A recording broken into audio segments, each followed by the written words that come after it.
واقعه طایف در سال 10 بعثت رخ داد، زمانی که پیامبر اکرم پس از افزایش آزار و اذیت در مکه برای دعوت به اسلام به طایف رفتند، اما بزرگان طایف نه تنها دعوت ایشون را نپذیرفتند، بلکه اوباش شهر را علیه ایشون تحریک کردند. مردم طایف آنقدر سنگ بر پیامبر پرتاب کردند که بدن مبارک ایشون زخمی و پاهایشون از خون پر شد. در این لحظات سخت جبریل علیه السلام نازل شد و عرض کرد که اگر بخواهید الله این قوم را نابود خواهد کرد. اما پیامبر رحمت دعا فرمودند: ای الله، من نزد تو از ناتوانی خود، از بیچارگی و از اینکه مردم مرا خوار می شمارند شکایت می کنم. ای مهربانترین مهربانان، تو پروردگار ناتوانان هستی و پروردگار من نیز مرا به که واگذار می کنی؟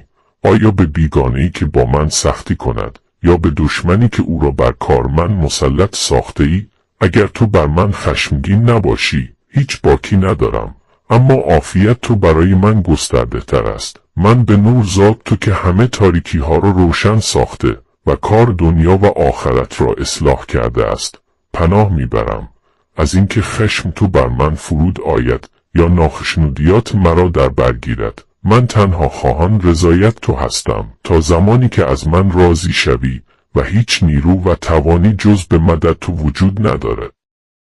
ای الله، اگر اینان هدایت نیافتند نسل‌های آیندهشان را هدایت عطا فرما. این واقعه نمونه‌ای از صبر، مهربانی و استقامت بی‌نظیر پیامبر اکرم است.